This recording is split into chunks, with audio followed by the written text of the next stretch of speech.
Good afternoon. How are you? Are they listening to this? Yeah, they're listening. Yeah, we're being recorded right now. Yeah. There been any times it's been recorded before? Yeah, because I talk in it. You do, And like now. I know. Yeah. Hi, guys. So, there's our function, f of t. F is in meters, t is in seconds. Find the IROC at any given point in time t. I'm going to give you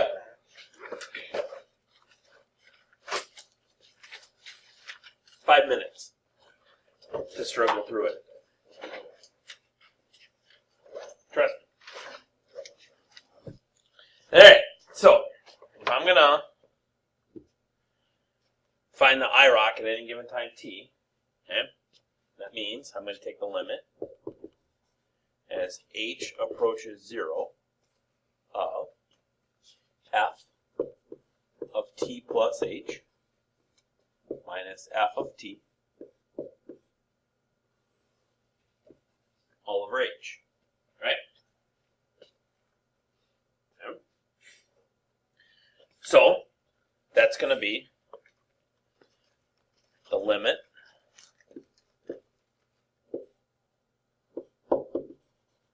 as h approaches 0 of 1 over 2 times the quantity t plus h minus 5 minus 1 over 2t minus 5 all divided by h. With me so far? This is where I'm guessing that everybody quit. Threw in the white flag.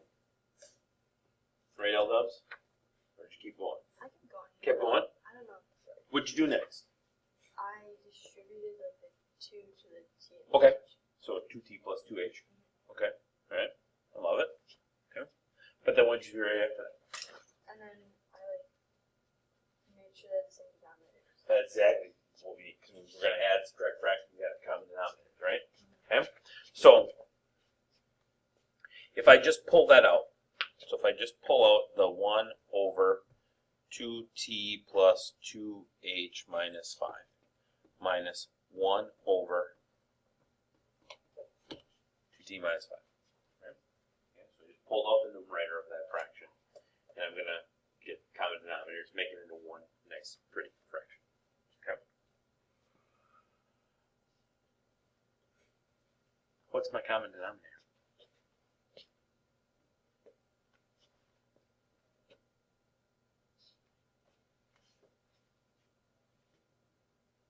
First one? Both, right? Multiply them together. What? Multiply them together. Multiply them together, right? Yeah. It's really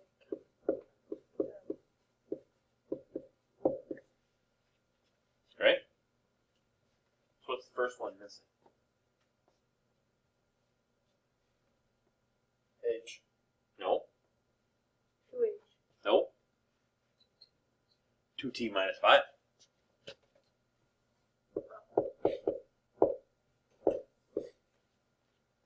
What's the second one missing?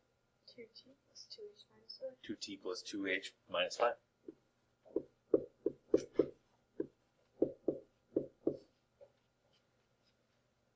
Right? Now, because it's subtracting, I put that whole thing in set parentheses. Okay? So this is really 2t minus 5 minus 2t minus 2h plus 5 all over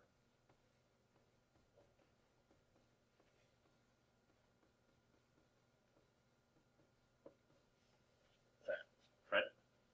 Wait, why are we getting stuff on top if we're just finding common denominators? Because we have to, if in order to add and subtract them, we have to then adjust them, each fraction. You know what I mean? If I'm going to add 1/3 and 1/2, right? common denominator is 6, but it's not 2, 6, right? So I gotta multiply, the 3 has to be multiplied by 2, and the 2 has to be multiplied by 3. So it's 5, 6. Okay. That's what we're doing here. So we had to adjust this left fraction to fit my common denominator now. So that's why we had to multiply it by 2t minus 5. We had to multiply the right fraction by 2t plus 2h minus 5 to adjust it. Okay. Okay? All right?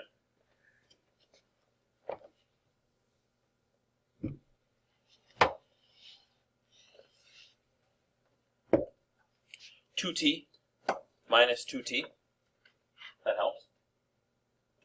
Minus 5 plus 5, that helps, right?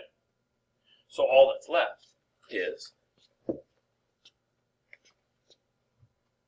negative 2h all over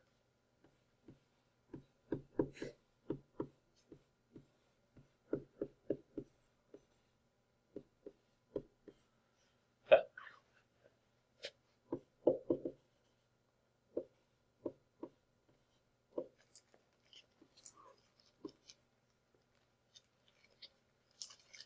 Divided by h is what? So same as multiplying by 1 over h, right? Okay.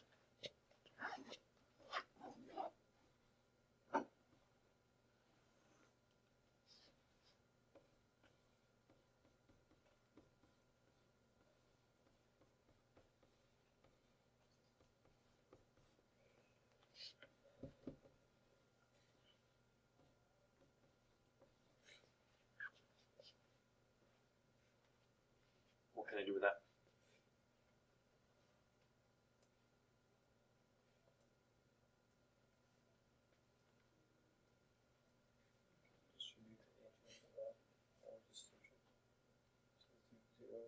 No.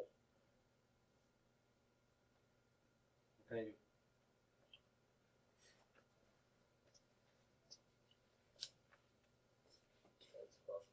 Cancel the h's first. Why can you cancel the H's? Because they're both Oh, those those H's. h's. Yeah, okay.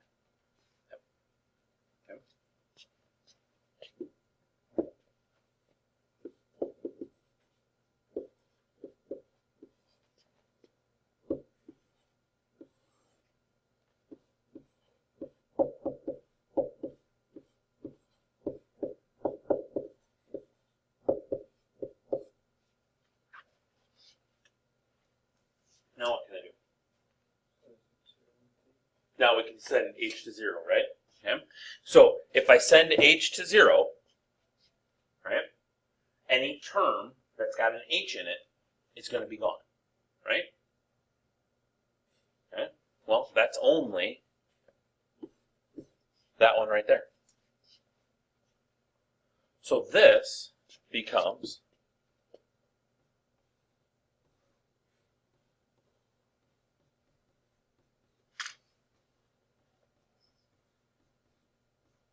that with no limit now because I sent h to 0. Right? So my IROC, which some new symbolization here. Okay? So the function, the position function, okay? This is my position function.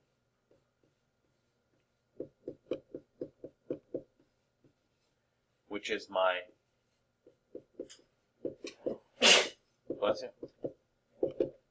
where function. Tells me where the object is. Okay, that's going to be my function. We're going to call this now, this is my IROC. Okay, so that's my speed function, right? My Lightning McQueen function. I am speed. Okay, we're going to call that the derivative. And the symbol for derivative is f prime of t.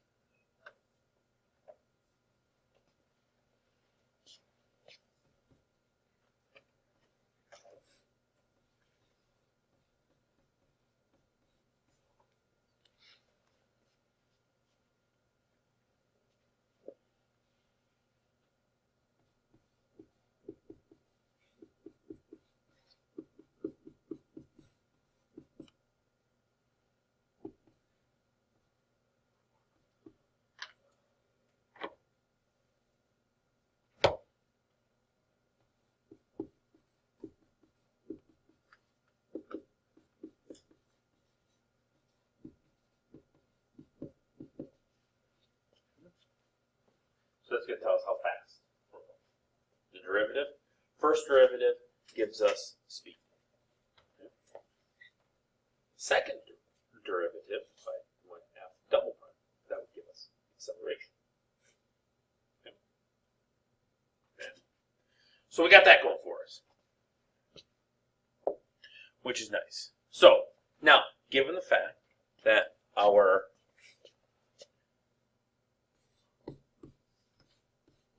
speed function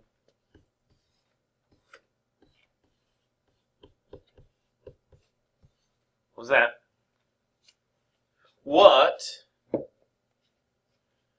is the IROC at 0, 2, 3, and 5?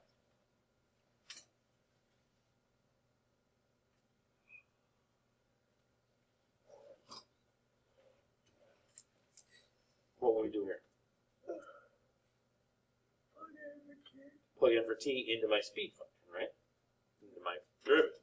Okay. Well, 0 times 2 is 0, minus 5 is, negative 5 squared is 25.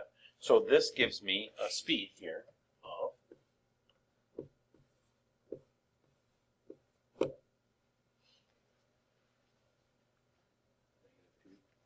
this. Plug in 2. 2 times 2. It's 4, right? Minus 5. Negative 1. Negative 1 squared. 1. Negative 2 divided by 1.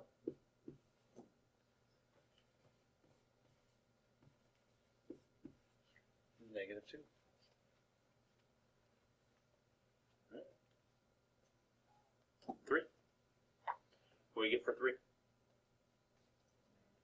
Negative 2 again.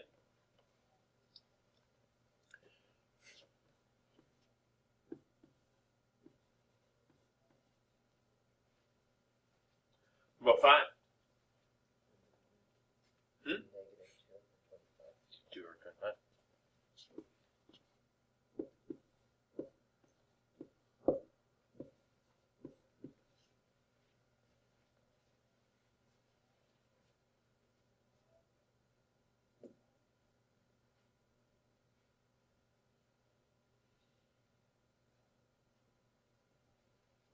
Big question of the day is, will our object stop?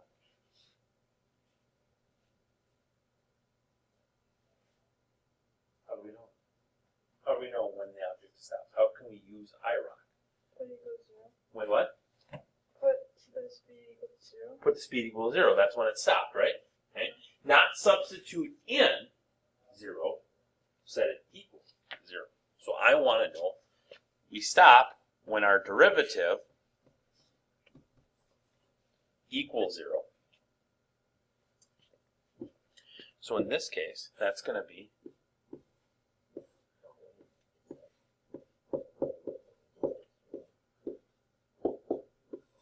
that, right? So back to my question. When does the object stop?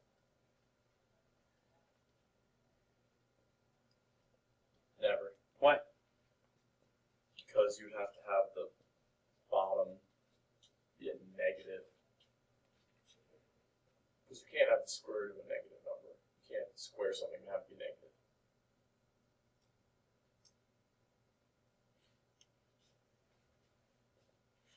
I'm confused. Because it has to be squared. And the bottom has to be negative in order to make it 0, right? Is that what you're saying? Okay. I don't know. It all just kind of happened at once. They're all kind of I happening don't at really once. know what You happened. just get imaginary. Nope. Nope. Well, Yes, if it's a negative square root, I can imagine your numbers, but I'm not taking square root, so I don't care about that. If you were to solve for t, either will cancel out. Okay, so one of two ways we can solve this one, right? Right? One way is I could say that this is really 0 over 1, right? Or whatever you want it to be. Right? Yeah? And I can cross multiply, right? Well, if I cross multiply here, I get negative 2 times 1 equals 0 times 2t minus 5 quantity squared. What's negative 2 times 1? Negative 2, right? No, you said 0. Yeah, you did. You did, actually. Okay, so negative 2. What's 0 times anything? 0. Right? So that doesn't work, because our variables cancel out. Right, yeah, exactly. Other way of thinking of this is that if I have a fraction, and that fraction is equal to 0, what has to be true? There's only one thing that you can say is absolutely, positively true in that statement. A has to equal 0. If A doesn't equal 0, my fraction can't be 0. Okay? And in our case, our A value was negative 2, which isn't 0. So we could have stopped right then and there. So that's your 2 thoughts on how to solve that. So this thing never stops.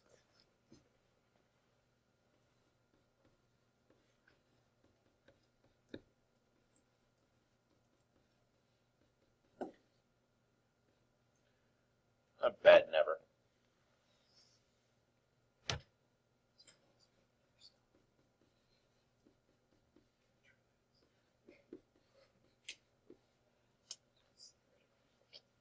Okay. Now, yesterday we gave you worksheets, I think it was D and E. And so you can be working now on worksheet E. Okay.